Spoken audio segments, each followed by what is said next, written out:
téléspectateurs, bonjour. Très heureux de vous savoir nombreux à nous suivre sur Mongozi TV. On est à Sudbury, en Ontario, au Canada, et on est très heureux, comme d'habitude, de recevoir notre invité. Bonjour. Bonjour.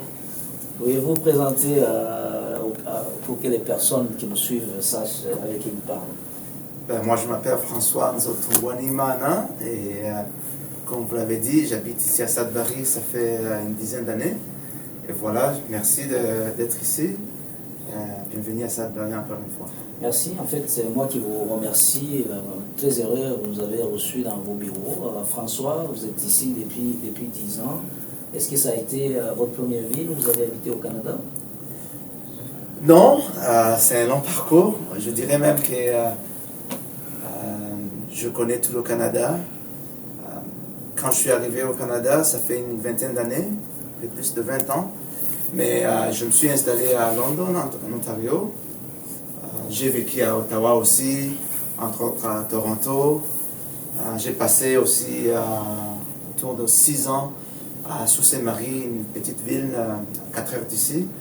Et voilà, je me suis retrouvé ici pour question de profession. Ok, donc vous êtes venu ici pour travailler. Oui. Ok, François, vous êtes né au Canada? Non, moi je suis né à Bujumbura, au Burundi. C'est ça mon pays natal. Et ça fait comme une vingtaine d'années, comme je vous ai dit, que je suis au Canada. Mais ma source est le Burundi. Magnifique. Ma chère Burundi.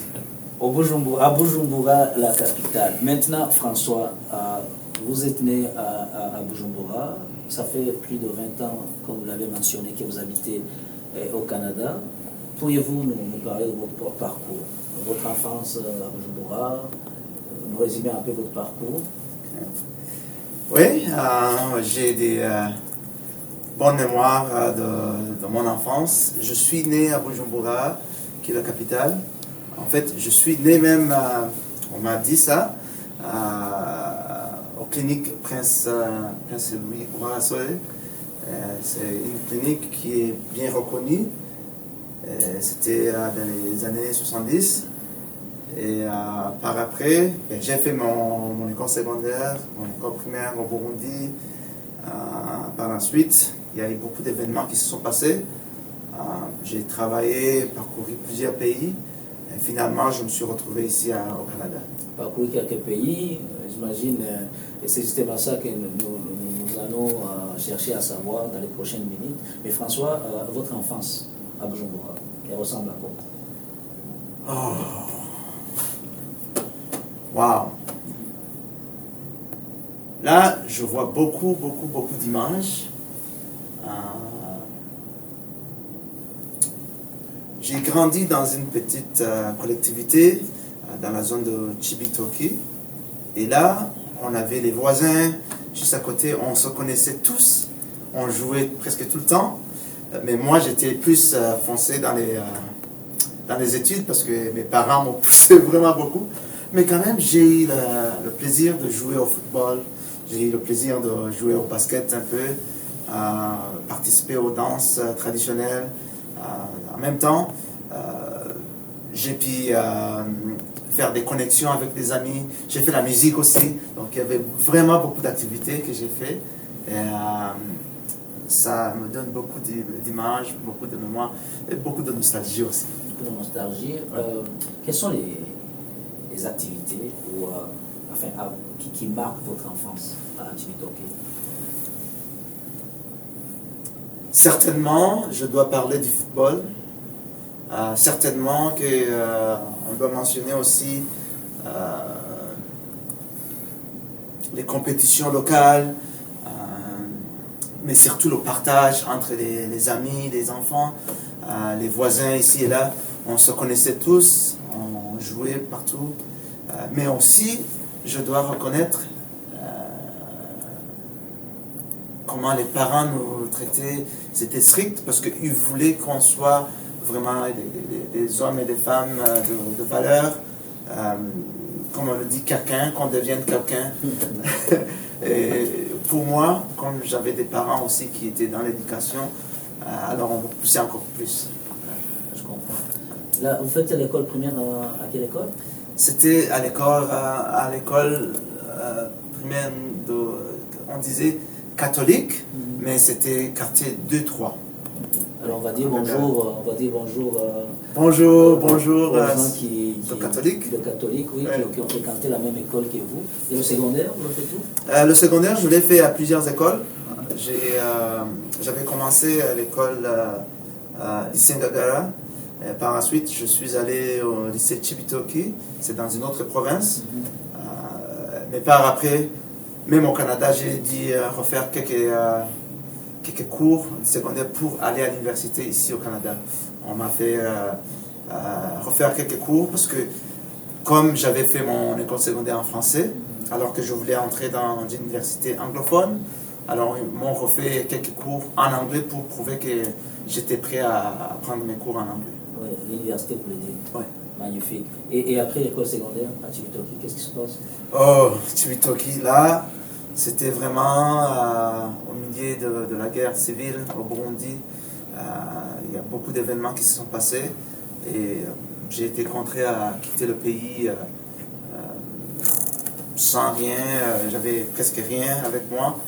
Et, là, c'était vraiment le long parcours qui m'a mené jusqu'au Canada. En fait, je me rappelle que c'était horrible, mais j'avais toujours l'espoir de travailler fort et puis de trouver des gens qui pouvaient m'accepter et puis continuer à achever mon rêve, quoi. Là, vous quittez le pays, si je comprends bien. Oui, j'avais quitté le pays, je suis allé au Congo pour quelques mois. Là, j'ai vécu là. Et par la suite, il y a eu des bouleversements, il y avait eu la guerre aussi là-bas. Et j'ai dû quitter. Finalement, je me suis retrouvé au Kenya, là où j'ai passé 3 ans. Et j'ai des bonnes mémoires aussi du Kenya, par exemple. Donc, après le Congo, vous vous installez au Kenya, c'est ça? Oui. Ça ressemble à quoi votre vie au Congo? Ça ressemble à un terme que j'utilise souvent, mais c'est en anglais, un survivor, vraiment un survivant, parce que là, je me battais pour tout. J'ai fait plusieurs petits jobs ici et là pour survivre. J'avais un peu de soutien des membres de la famille, mais c'était à cette époque-là, le pays n'était pas vraiment bien organisé comme on le sait. Et pour moi, j'ai eu la chance de retrouver quelques gens que je reconnaissais et puis ils m'ont ouvert un peu les yeux. J'ai pu travailler, faire un peu d'argent avant d'entamer mon voyage justement pendant la guerre au Congo. Donc, vous travaillez aussi pour vous trouver un peu de sous Pour survivre. Pour C'était survivre. principalement pour survivre. Oui, justement, je vais un peu insister là-dessus, mais c'est justement pour aborder ce sujet du travail. Ça ressemble à quoi? Donc, vous êtes jeune, vous avez j'étais vraiment très jeune. Je venais juste de dépasser mon adolescence, sinon j'étais toujours adolescent. Quel âge environ? Dans les 18 ans, 19 ans. Oui, oui 19 ans peut-être. Et puis là, par exemple, j'ai travaillé comme un chauffeur de taxi sur les vélos, par exemple. On appelait ça... Taxi-vélo. Taxi-vélo, oui. Oui. Oui. Donc ça, c'est un travail que vous avez fait? Oui, j'ai travaillé en même temps, par exemple, dans des champs où on cassait même des pierres. Mais c'était vraiment amusant en même temps, parce que je survivais de ma sueur. Donc ça rapportait assez pour vivre, François? Oui, bien sûr, par après, on a eu des contacts de la famille qui nous ont épaulés un peu. On a envoyé un peu de sous à partir du Burundi, mais quand même, je parvenais à survivre avec ce que je faisais. Le fruit de vos efforts, enfin. Ouais. Mais François, qu'est-ce que ça vous apprend? Une vie, vous êtes réfugié, j'imagine. Ouais. Vous êtes réfugié, vous devez travailler dur. C'était pas officiel. J'étais pas réfugié officiel. C'était juste, j'habitais là. Il n'y avait pas de papier, j'avais aucun papier par exemple. vous travaillez et puis Oui. ça se passe comme ça finit. Mais qu'est-ce que ça vous apprend, cette vie au Congo, ce travail que vous faites, qui vous permet quand même de pouvoir vivre? Qu'est-ce que ça vous apprend, vous?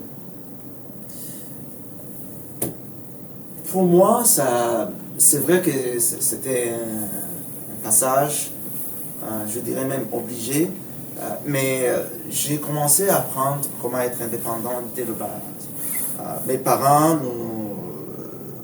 je suis un enfant, on était trois garçons dans ma famille, et on a appris à travailler dur. Quand on est trois gars dans une même famille, même pour manger, on se bataillait. On mettait toute de la bouffe ensemble. Alors, il a fallu que je trouve ma place. Il a fallu que je me batte à l'école. Il a fallu que pour les points, même dans l'environnement où j'ai grandi, j'ai commencé vraiment très bas, très jeune, à connaître les valeurs de la vie. Comment survivre je dirais même la participation dans quelques mouvements, comme le mouvement scout, ça m'a appris beaucoup de choses de survie. Et ça m'a aidé, par exemple, au Congo. Ah, magnifique. Maintenant, vous devez quitter le Congo. Vous prenez l'avion Non, j'ai pris le bateau. J'ai traversé le lac Tanganyika en bateau. Mais là, vous vous rendez en Tanzanie. C'est pas directement... Oui, mais Tanzanie, c'était vraiment un passage. Un passage. Donc, vous vous retrouvez au Kenya, Oui. en Nairobi. Oui, en Nairobi. Et ça ressemble à quoi, la vie? Nairobi, c'est très rapide. C'était trop rapide par rapport à ce que j'étais habitué. Et là, la vie devient un peu plus dure encore. Parce que non seulement c'est anglophone, c'est vrai que je parlais de Swahili, mais presque tout se faisait en anglais. Heureusement que j'avais un oncle qui habitait à Nairobi, qui m'a accueilli. Et là, j'ai commencé à reprendre la vie petit à petit, mais c'est avec le soutien de la famille encore qui m'a aidé de survivre au Kenya. Vous restez combien de temps au Kenya? Au Kenya, je suis resté pendant presque 3 ans. J'ai pris quelques cours ici et là. J'ai travaillé aussi, parce que je me suis toujours débrouillé. Comme scout, moi je me reconnais vraiment beaucoup comme scout. J'ai appris beaucoup sur le débrouillardisme. Alors il fallait que je me débrouille, mais j'avais le soutien aussi de mon oncle qui travaillait dans le domaine musical. Là, vous restez 3 ans au Kenya et vous devez quitter le Kenya, j'imagine. Oui, j'avais appliqué, parce que là, on avait toujours des limitations. J'avais appliqué au sein de l'ambassade du Canada pour venir comme nouveau travailleur. Heureusement, on m'avait accepté après plusieurs tentatives, bien sûr. Et quand on m'a accepté, j'ai dû faire des tests, examens médicaux, puis des entrevues.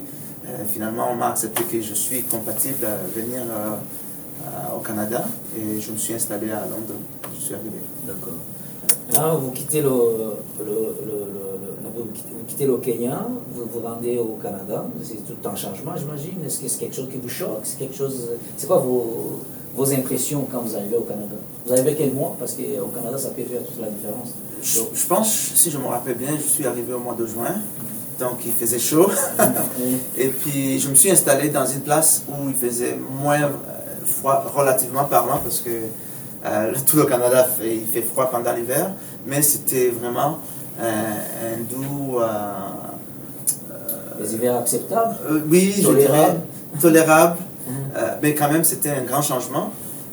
Mentalement, j'étais préparé. Mentalement, j'étais préparé parce que j'avais des collègues au Kenya qui m'en parlaient. J'avais appris aussi sur la géographie du Canada. Donc je connaissais à quoi s'attendre, même si j'avais pas eu cette expérience encore, mais quand même je savais à quoi m'attendre. La seule chose qui a été vraiment complètement différente, c'était l'accent. Alors, c'est vrai, je parlais anglais, mais il a fallu que je m'adapte à l'accent canadien, que ce soit en français ou en anglais. C'était un peu différent, mais ça m'a pas pris beaucoup de temps. Je dirais, après quelques mois, je me suis senti vraiment confortable. Alors, si on prend par exemple, François, les 3 premières années, vos 3 premières années au Canada, ça ressemble à quoi? Moi, j'étais toujours visionnaire, du moins je savais ce que je voulais. Et qu'est-ce que je voulais? C'était vraiment finir au moins, au minimum, un diplôme universitaire qui est reconnu au Canada, parce qu'on peut en avoir ailleurs, mais si ce n'est pas fait au Canada, ce n'est pas généralement accepté. Alors je voulais faire ça, je voulais faire la médecine, mais comme ça allait prendre beaucoup de temps, avec l'aide des amis, j'ai choisi l'ingénierie parce que non seulement ça allait m'aider à survivre dans cet environnement, mais ça allait me permettre aussi à pouvoir aider ma famille lointaine qui était au Burundi, par exemple. D'accord. Mais ça prend combien de temps pour commencer vos études universitaires? C'était 6 mois. J'ai eu une transition, je pense, c'était 6 mois. Et puis j'ai appliqué, on m'a accepté, on m'avait donné des conditions, des cours que je devais prendre. À l'université? Mais avant d'entrer à l'université, en fait, je pouvais les faire à l'université ou avant d'y aller. Alors j'ai pris ces cours-là qui m'ont en fait autorisé légalement de pouvoir prendre des cours en anglais parce que j'avais appliqué pour faire mes cours en anglais. Magnifique. Là, vous entamez l'université par la suite. Vous allez à quelle université, François? Je me suis déplacé à l'université d'Ottawa, c'est dans la capitale du Canada, la ville d'Ottawa. Et là, j'ai passé presque 5 ans. Et puis, mais toujours, pendant que je prenais mes cours, je travaillais en même temps parce que les dettes que je prenais pour payer l'université, c'était pas assez pour me faire vivre aussi. Alors il a fallu que je travaille. Des fois, je faisais même 2 jobs pendant que je faisais mes études. Mais ça valait la peine parce que je voyais le bout. Vous voyez le bout. Là, vous faites l'université. L'université est finie. Vous devenez ingénieur. Vous avez fait quel domaine? C'est ingénierie électrique. Ok, donc vous êtes ingénieur électrique actuellement, c'est ça? Oui, mais au Canada, même quand on finit les études, on ne devient pas ingénieur comme tel, parce que le titre d'ingénieur, c'est un titre professionnel. Vous pouvez avoir le diplôme d'ingénieur, mais vous ne devenez pas ingénieur, par exemple. Alors, il a fallu que je travaille dans le domaine pendant 4-5 ans avant de pouvoir utiliser le titre d'ingénieur. D'accord. Ouais. Mais là, vous êtes ingénieur depuis quelques années? Oui, depuis une quinzaine d'années, oui. Okay. Ouais. L'université finie, vous avez votre diplôme en poche, maintenant il faut entamer la vie professionnelle. Qu'est-ce qui se passe? J'ai travaillé un tout petit peu à Ottawa. Par la suite, j'ai eu quelques entrevues ici et là parce qu'on se bataillait. Il y avait aussi, surtout dans mon domaine, il y avait beaucoup de changements technologiques qui faisaient à ce que les emplois, ça montait, ça descendait, ça montait, ça descendait. Alors j'ai commencé à chercher dans d'autres villes. J'ai trouvé un boulot dans la ville de Toronto. Je me suis déplacé, je travaillais là. Et pendant que je travaillais, je cherchais toujours des options pour m'avancer. J'ai même appliqué, par exemple, pour aller dans l'armée canadienne, parce que là, on se faisait rembourser tous les frais scolaires. Et j'ai été accepté, mais malheureusement, ou heureusement, je ne sais pas comment, quand j'ai été accepté, c'était un peu trop tard, parce que j'avais pris un autre boulot, et là, je me retrouvais déjà en Argentine. Donc, c'était vraiment un contretemps, mais j'avais fini toutes les procédures pour l'armée? Oui, pour l'armée. Ouais. Et vous avez travaillé en Argentine? Oui. Ça ressemble à quoi? Ça, c'est une autre vie qui commence. Vous êtes resté longtemps ou... Je suis allé 2 ou 3 fois, mais c'était des périodes de 2 semaines, 3 semaines. Je pense que la plus grande période, c'était pour un mois, si je ne me trompe pas. Mais en même temps, j'ai travaillé au Chili, j'ai fait des projets au Chili, au Mexique aussi en même temps. Et ça m'a permis d'apprendre l'espagnol, par exemple. Et une des choses que moi j'aime, c'est d'apprendre sur les cultures. L'Argentine, tellement différent. Je dirais l'Argentine, c'est vraiment une combinaison de l'Italie et de l'Espagne. Et puis les peuples autochtones aussi, c'est vraiment un bon mélange. Vous avez, François, une vie professionnelle bien remplie. Donc là, c'est vos premières années de vie professionnelle, puis vous vous retrouvez dans le nord de l'Ontario. Qu'est-ce qui se passe en fait? Après Toronto? Après Toronto, on m'avait contacté en fait. Il y a une compagnie qui sous Saint-Marie qui m'avait contacté. Ils ont vu mon CV et ils l'ont aimé et ils voulaient que je les rejoigne. Et puis ils m'ont parlé d'une ville qui s'appelle Sault-Saint-Marie. Je connaissais la ville sur la carte, mais j'étais jamais été là avant. J'avais jamais même osé vivre dans une petite ville comme telle. Alors, quand ils m'ont approché, ils ont payé mon billet d'avion pour l'entrevue. Je suis allé, ils m'ont fait un tour de la ville. C'était vraiment une petite ville. À cette époque-là, c'était la plus petite ville. Jusque-là, c'est la plus petite ville où j'ai vécu. Mais la job était attirante. L'environnement, c'était dans un environnement industriel que moi, je me voyais dedans déjà. C'était vraiment le début de la fondation de ma carrière. Et là, après, vous prenez l'emploi, vous acceptez le poste, et vous y restez combien d'années? C'était presque 6 ans. C'était 5 ans et plus. Et à un certain moment, je pense, moi j'étais prêt à monter un peu, mais les opportunités qu'on offrait pour monter, c'était, il fallait que je me déplace soit en Alberta, là où on avait d'autres opérations, ou en Afrique. Et on m'avait même offert une opportunité pour aller travailler au Nigeria. Malheureusement, c'était vraiment, c'était pas un bon timing parce qu'il y avait beaucoup d'attaques de Boko Haram en Nigeria. Et là, j'avais parlé à ma conjointe, est-ce qu'on considère l'opportunité ou pas? Finalement, on l'a pas pris. Et c'est pourquoi on a dû prendre l'opportunité ici à Sudbury. Mais là, en parlant de conjointe, on vient d'apprendre que vous êtes marié alors. Ouais. La vie familiale? Oui, j'ai une conjointe avec 3 enfants. On est ensemble, ça fait 13-14 ans. Peut-être un peu plus si on compte le temps où on s'est connus pendant le fiançage, les fiançailles et tout ça. Oui, c'est ça. Et félicitations. Merci. Félicitations pour tout ce travail. Mais en passant, donc là vous êtes à Sault Ste. Marie.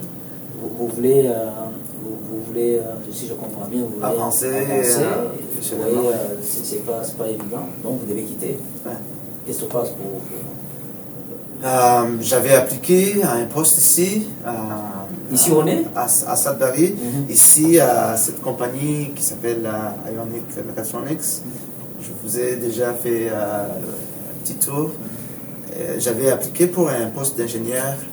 Et ils avaient besoin de quelqu'un qui pourrait travailler sur les designs, la conception des machines, les systèmes de contrôle. J'avais appliqué, j'ai eu les entrevues. On m'a accepté. Ça avait pris une année en fait. Parce qu'il y avait des contraintes, des contrats ici et là. Mais finalement, quand je suis arrivé, j'ai travaillé vraiment hands-on, comme on le dit. Je faisais beaucoup de conception, de programmation, de design et puis démarrage des machines. J'ai pu voyager dans plusieurs places aussi, dans d'autres pays en même temps. Et par la suite, je pense que c'était juste après 11 mois, le propriétaire de l'entreprise a dit François, je vois que vous avez beaucoup d'aspirations et moi j'aimerais qu'on vous donne plus de responsabilités. J'ai dit, ben voilà, si vous croyez que c'est bon pour vous et moi c'est bon pour moi. Nous sommes toujours à Sudbury, en Ontario, au Canada, et nous avons un grand privilège en ce moment de rencontrer une personne qui est tous les jours avec François, notre invité. Bonjour. Bonjour, bien. Bonjour. Voudriez-vous vous présenter aux téléspectateurs de Maombouzi TV, s'il vous plaît? Absolument. Mon nom c'est André Dumais. Je suis le président de la compagnie de Ionic Technologies, ici à Sudbury, au Canada. Vous travaillez depuis quand avec François? Depuis mon début à la compagnie, ça fait donc 8 ans que je travaille avec François. Okay. Je participe entièrement, vraiment, dans l'équipe de gestion de l'entreprise à plusieurs niveaux. Et c'est vraiment bon, ça avance bien. Okay.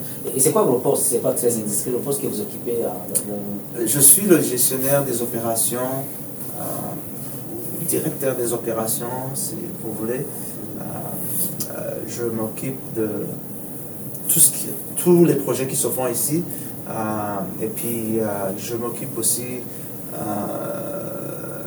de la division de manufacture ou la division qui est vraiment le poumon de l'entreprise. Là, on fabrique les machines et puis on fait l'assemblage des machines. Je supervise aussi la gestion des projets ici dans l'entreprise. Plusieurs petites responsabilités ici et là, mais c'est vraiment très bien. Je vais rappeler aux téléspectateurs, André, c'est le patron de François. Donc il est quotidiennement avec François et il nous a accordé cette entrevue et nous avons le privilège justement d'échanger avec lui. C'est quel genre d'employé, François? François, c'est une bonne question. François est un employé, je ne le considère même pas un employé, c'est un ami de la compagnie. Il est tellement travaillant et vit toujours la perfection. C'est quelque chose que j'admire beaucoup avec François. Il est extrêmement organisé et il a toujours toute l'information dans sa tête, il a toutes les réponses à tout le temps. Ce qui est formidable comme quelqu'un comme moi, comme patron, parce que moi je m'occupe plutôt des grandes images, mais quand j'ai besoin des détails, François est toujours là avec les détails au bout de ses doigts. C'est quelqu'un sur qui on peut toujours se fier et quand il dit qu'il va faire quelque chose, tu peux être assuré que ça va être fait. François, le rôle que vous avez dans l'entreprise est très très important. Combien de temps ça vous a pris pour arriver à son niveau? J'avais commencé ici après 10-11 mois. Le propriétaire m'a approché, il m'a dit François, voilà, on aimerait qu'on te donne plus de responsabilités. Je me suis dit, je vais l'accepter si vous me voyez compétent. Juste au bout de 11 mois? Ouais. Donc vous avez le poste que vous occupez actuellement depuis? Non, j'ai déjà occupé plusieurs postes dans la compagnie. J'avais commencé comme ingénieur, et puis par après j'ai été superviseur des services d'ingénierie, j'ai été gestionnaire des projets, j'ai été le gestionnaire de l'ingénierie, puis finalement j'ai changé pour directeur des opérations. De temps en temps j'occupe le poste de PDG, dépendamment des circonstances, par exemple, en temps de vacances, et ainsi de suite. Mais je jongle selon le besoin dans la compagnie. Du moins, on me facilite, on me donne cette faculté de pouvoir aider dépendamment des besoins de la compagnie. Parlant de François, justement, qui est votre collègue, vous êtes son patron. François, il est venu d'ailleurs. Oui. Et est-ce que vous pensez que son bagage antérieur contribue au professionnel, à la personne qu'il est aujourd'hui? Absolument, sans doute. Je vais changer ta question juste un peu. Peut-être moins au professionnel, mais certainement au personnel. Du côté professionnel, je pense que c'est juste un des atouts à François qu'il est professionnel. Il est très bon à tout ce qu'il fait, il est extrêmement intelligent, mais du côté personnel, je pense que sa vie, son background lui permet d'être sympathique et empathique avec les autres personnes. Il est toujours le premier à défendre quelqu'un si il y a un problème ou il y a un défi, quelque sorte. Il est toujours le premier à dire, OK, minute, attends, avant qu'on fasse quelque chose qu'on dise quelque chose de mauvais ou de méchant de quelqu'un, on va les vérifier. C'est quoi le défi, c'est quoi le problème, comment va la personne. Donc, il est très sympathique avec les besoins des autres. C'est une qualité que j'admire beaucoup de François. Nous avons compris quand même que vous êtes une personnalité clé dans l'entreprise.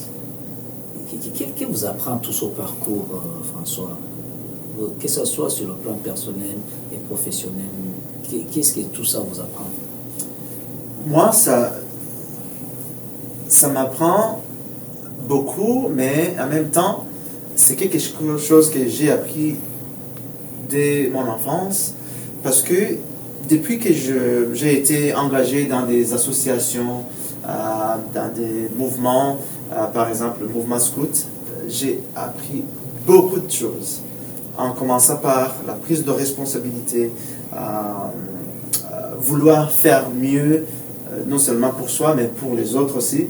Et tout ça, ça vient avec le package, je dirais.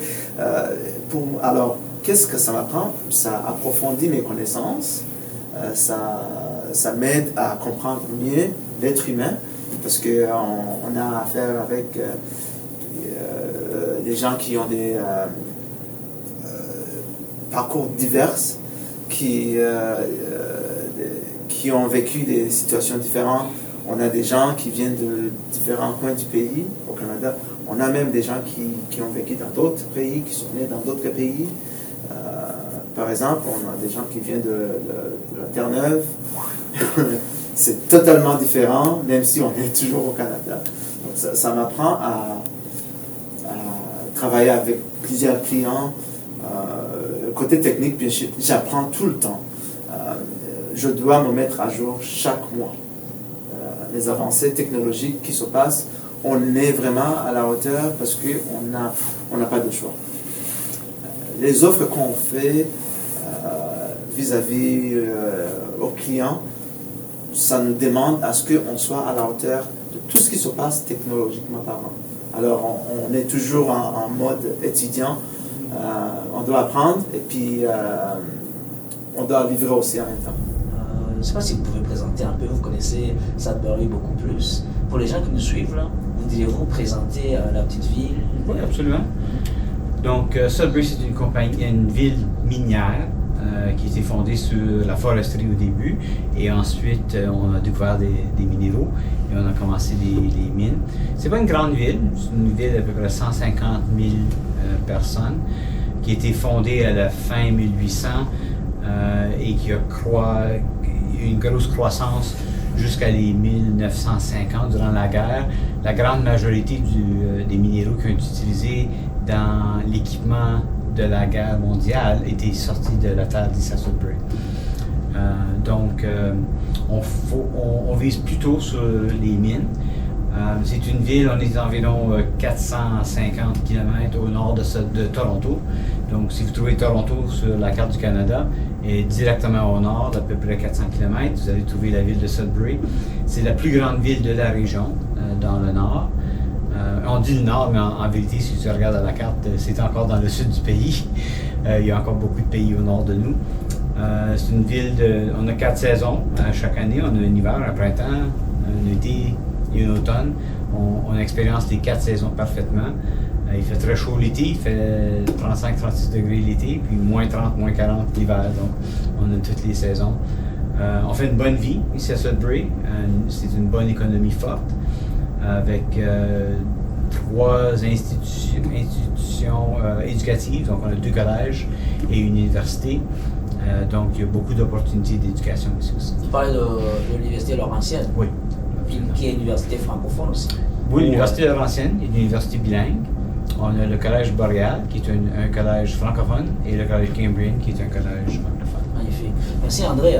Je suis déjà venu plusieurs fois à Sudbury, mais la présentation que vous faites de la ville vient de m'apprendre certaines choses. Mais au niveau de la collectivité, est-ce que c'est une collectivité homogène? La population est homogène? Il y a plus de vieux, plus de jeunes, plus de... C'est une très bonne question. Je crois que les statistiques, disons, de Sudbury sont très semblables du Canada. Donc, la population est un peu plus âgée. On a vu environ, il y a un rapport qui est sorti il y a peut-être 2 ans qu'il y a presque, je pense que c'est 60% de la population des compagnies minières était prête à faire sa retraite en temps de 10 ans. Donc, il va y avoir une grande demande pour la main-d'œuvre ici à Sudbury. Du côté culturel, c'est moins homogène que c'était il y a à peu près 10 ans. La population était disons il y avait une grande population européenne, plutôt les Italiens, les Finlandais. Il y en a plusieurs qui sont venus durant la croissance de la ville pour construire les mines, construire les usines. Mais dans les derniers 10 ans, peut-être même 15 ans, les collèges et universités ont fait un grand effort de recrutement pour recruter des étudiants d'autres pays lointains. Beaucoup de concentration en Europe, beaucoup de concentration en Afrique, une grande concentration en Inde, un peu en Chine, l'Arabie Saoudite, l'Amérique du Sud. Donc, on a une plus grande population culturelle, disons, où il y a peut-être 15 ans, on n'avait pas de restaurant thaïlandais, on n'avait pas de restaurant africain, on n'avait aucun restaurant japonais. Puis de ces jours, c'est commun de voir des restaurants de différentes cultures, qui est formidable pour quelqu'un comme moi. Manger de l'italien 365 jours par année, c'est pas toujours préférable. Mais c'est une ville, puisqu'on a beaucoup d'institutions d'éducation, c'est une ville raisonnablement éduquée. Donc, le monde que moi je vois sont pas mal acceptants du monde d'ailleurs. Et pour moi, personnellement, j'adore entendre des histoires du monde qui viennent du lointain, d'autres pays qui ont pris des risques de quitter leur famille, quitter leur vie pour commencer une nouvelle vie. Et j'aimerais en avoir plus, venir ici à Sudbury. Au Canada, les grands centres sont Montréal, Toronto, Calgary, Vancouver, c'est les gros sites. Puis c'est normal, c'est les grandes villes où on peut trouver des grandes portions d'une population. Quelqu'un qui vient d'un petit pays en Afrique, puis vient au Canada, ils vont aller ou à Toronto, ils vont trouver du monde qui vient de la même place, qui parle la même langue, qui a la même culture, qui peut trouver la même nourriture, qui sont habitués. Tu viens dans une ville comme ça, on a moins de cela. Donc, mais si tu es venu à Sudbury, tu as déjà fait le pont des Nations. Si tu croises le pont des Nations, c'est un pont aussi en ville où on a un drapeau de chaque pays qui est représenté ici à Sudbury. Oui, j'ai vu ça. Puis il y en a je pense qu'il y en a 80 drapeaux qui abordent le pont pour dire que c'est une ville vraiment culturelle. Il y a au moins la moitié des pays du monde qui sont représentés. Oh, absolument, oui. Et si vous aviez un message, François, à adresser à la jeunesse africaine, vous connaissez les défis de l'Afrique et de sa jeunesse, quel serait son message? La première chose, c'est de s'impliquer. S'impliquer parce que si on ne donne pas, on ne reçoit jamais. Ça, c'est clair. Le monde ne te donnera jamais, que ce soit une opportunité, que ce soit l'argent, que ce soit la croissance. Tout ce qu'on veut, on doit donner. Comme enfant, on doit donner du respect aux parents pour avoir ce qu'on veut comme enfant. Comme adulte, il faut contribuer dans la communauté pour recevoir de cette communauté. Au travail, il faut se donner, donner ton temps, ton savoir-faire, ton savoir, tes connaissances, pour que l'employeur puisse te payer. Donc, si vous n'êtes pas prêt à donner, vous ne pourrez jamais recevoir. C'est vraiment la loi fondamentale de la vie. Personnellement, j'ai dû m'impliquer beaucoup dans la communauté en dehors du travail. D'habitude, on parle du travail, je cherche du travail ou j'aimerais avoir un bon travail.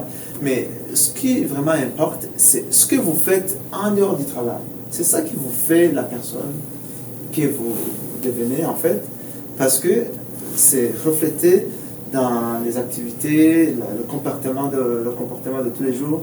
C'est à partir des choses que vous faites en dehors du travail, en dehors de votre activité principale, qui fait que vous devenez la personne que vous devenez. André, l'émission s'adresse à la jeunesse, et surtout à la jeunesse africaine. Vous connaissez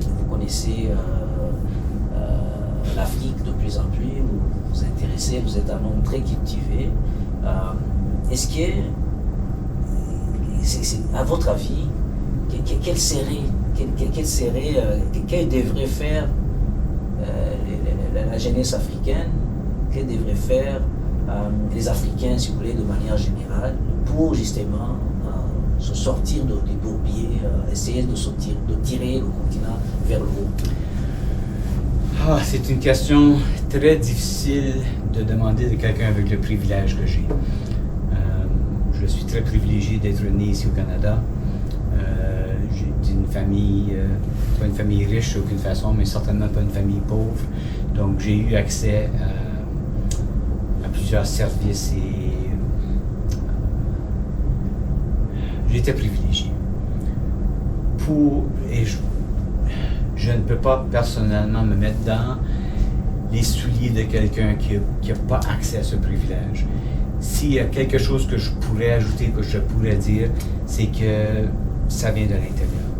On ne peut pas se fier sur quelqu'un d'autre pour nous sortir d'une vie dans laquelle on n'est pas heureuse. Si c'est quelque chose qu'on veut, c'est quelque chose qu'on doit aller chercher. Et vous allez rencontrer plusieurs obstacles et plusieurs personnes qui sont dans le chemin, qui ne veulent pas votre succès, qui ne veulent pas aider, ou qui ne veulent pas que tu sois capable d'exécuter ton privilège, ton potentiel complet. Donc c'est quelque chose que si j'avais ajouté de l'information de la vie, ce serait de la persévérance, de continuer, et aussi d'avoir une vision de qu'est-ce que je veux. Et une fois que tu as une vision et que tu dis ok, c'est ceci que je veux atteindre, tu vas trouver la façon de le faire. Mais là, ça commence avec une vision, ça commence avec qu'est-ce que je veux achever. Et afin d'être capable de l'achever, qu'est-ce que je dois faire. Mais sans savoir ce que tu veux achever, c'est très difficile de savoir quoi faire. Mais vous connaissez l'Afrique, en fait, notamment. Avez-vous déjà été en Afrique, André? Oui, mais non, je suis à quelques aéroports, mais j'ai pas vraiment eu la chance de m'imbiber ou de vraiment m'insérer dans la vie africaine. Magnifique. Mais ça va être quelque chose qu'on va demander à François. Il faudra qu'à ses prochaines vacances, il vous amène avec lui au Burundi, faire le tour de la région. Absolument. De la région est-africaine, où il y a des belles plages, par exemple. Parce que la jeunesse africaine, François, doit affronter, doit faire face à beaucoup de défis. Est-ce qu'il y a, à votre avis, quelque chose qu'ils ne font pas comme il faut, que la jeunesse africaine ne fait pas comme il faut, et qu'à votre avis, elle devrait changer? Bien évidemment, je commencerai par la mentalité. D'abord, on se dit que si je suis, que ce soit en Afrique ou ailleurs, comme au Canada par exemple, au Canada, les personnes noires ne sont pas bien traitées, il y a des obstacles, et ainsi de suite. Si on reste sur le côté négatif des choses, on ne peut pas avancer. Alors, il faut exploiter le côté positif. On a des modèles, on a des pionniers qui ont déjà tranché, qui ont franchi des choses avec beaucoup de travail fait à l'avance. Alors, pourquoi ne pas regarder le côté positif et oser? Il faut oser. Même si vous ne connaissez pas 100%, vous n'avez pas 100% des exigences qu'on vous demande, si vous avez 40%, il faut oser croire en soi-même d'abord, et puis oser demander, mais oser se vendre. Et quand on se vend, il faut être prêt à livrer. Tu ne peux pas te vendre et puis décevoir. Tu dois livrer. Alors, le problème, en général, moi je trouve que, on ne se vend pas assez. 2, quand on se vend, on livre. Il faut livrer. Que ça te prenne toute la journée, toute la nuit, mais il faut livrer. Si tu as fait une promesse, il faut livrer. Ça, c'est très important. Les gens, ils disent, ok, je viendrai à ton rendez-vous, ils se présentent 2 heures après. Tu n'as pas livré. Donc, il faut commencer par oser, mais aussi livrer. Donc, le message est clair, oser et livrer. Ouais. Livrer étant en fait, d'honorer la promesse. Voilà, quand on a osé, on s'est vendu. Quand on a vendu, il faut alors honorer la promesse. Mais François, vous avez une grosse expertise dont l'Afrique aurait besoin. Ça vous traverse l'esprit de temps en temps de vous rendre sur le continent, travailler là-bas? Oui, du moins, je fais ma petite contribution, selon moi. Je suis impliqué dans plusieurs organisations, que ce soit localement ici, et d'ailleurs en Afrique directement, par exemple. On a commencé des organisations pour faire des activités, pour impliquer la communauté africaine ici à Sudbury, à participer dans la vie courante de Sudbury avec les autres. Je participe dans différents conseils d'administration des différentes organisations pour représenter la communauté, en même temps, du moins donner l'aspect africain, si je pourrais dire ainsi, dans la vie de Sudbury. Je contribue dans la célébration, dans des cérémonies de plusieurs sortes pour faire montrer les cultures et faire connaître l'aspect africain au sein du Canada. Mais je contribue aussi dans l'entrepreneuriat parce que ça, c'est le moteur de développement. On ne peut pas rester sur les aides, on ne peut pas rester sur l'aspect des fonds qui viennent aider seulement. Mais on doit s'aider soi-même. Alors, personnellement, j'ai entrepris plusieurs initiatives pour effectivement aider dans son sens. Mais maintenant, je ne sais pas si vous, André, personnellement, la présence de François ou votre vie ensemble au travail vous a fait découvrir l'Afrique, par exemple, parce que François, il vient de l'Afrique, il vient du Burundi. Est-ce que par lui, vous avez découvert, parce que le Burundi, c'est un tout petit pays là, comparé au Canada. Est-ce que par François, vous diriez que vous avez découvert son pays, son continent, à votre avis? Oui, absolument. Je suis une personne curieuse, donc je demande beaucoup de questions. J'ai eu la chance de travailler avec d'autres personnes de l'Afrique. En particulier, j'avais un ami avec qui j'ai travaillé pendant longtemps qui venait du Niger. Et j'ai su connaître un peu de sa culture. Dans son cas, il était musulman, donc j'ai appris beaucoup de sa vie, de sa religion. J'ai aussi de la famille qui demeure en Afrique du Sud, donc j'ai un peu de cette perspective. Mais certainement, j'ai appris beaucoup de François, de la richesse de la culture du Burundi. Ça m'étonne toujours quand on parle de François qu'il parle comme 9 différentes langues. J'en parle 3, il les parle les 3 de ses mêmes et il est très fluent dans toutes les langues qu'il parle. C'est quelque chose que je trouve absolument incroyable de ses capacités parce qu'il est non seulement technique, il est un très bon ingénieur, il se connaît très bien dans son domaine, mais il est très bien éduqué dans plusieurs aspects de la vie, de la culture, les langues, la politique. Il sait beaucoup de ce qui se passe. François, un dernier message que vous voudriez passer à la jeunesse africaine? Oui. Quand je rentre à la maison, avant de dormir, je me demande une question. Est-ce que j'ai contribué aujourd'hui à quelque chose de positif? Que ce soit pour la famille, que ce soit pour mon employeur, ou pour la communauté, ou dans le monde entier. Alors, moi, j'inviterai tout le monde à se poser cette même question à chaque jour, à chaque soirée. Est-ce que vous avez fait quelque chose de positif? Est-ce que vous avez rendu la terre meilleure que vous l'avez trouvée le jour d'avant? Et c'est ça vraiment mon message. Est-ce que vous avez contribué positivement? Vous avez rendu la terre meilleure qu'avant, que vous l'avez trouvée? Le message est clair. Au nom de Mangozi TV, François, je tiens à vous remercier très sincèrement. C'est un jour de congé ici en Ontario et vous avez pris la peine de nous accorder l'entrevue. Nous vous remercions beaucoup et j'en profite pour vous souhaiter une très très heureuse année à 2022. François, qu'elle soit une année de succès et de réalisation. Merci. Si j'avais un dernier mot à dire, ça serait que vous avez une culture riche et vous avez beaucoup ajouté au monde. Et ici au Canada, on vous invite et on vous accepte. Merci beaucoup André. Je vais souligner que malgré votre humilité, vous êtes quand même un PDG d'une grande entreprise dans la région. Vous êtes un ingénieur aussi. Je ne suis pas ingénieur. Moi, ma vie était plutôt en informatique et en mathématiques, c'est mon éducation. Mais ma carrière a grandi dans le secteur management. Donc, j'ai toujours été dans la gestion. La gestion, justement. Mais je voulais souligner aux téléspectateurs de Mangozi TV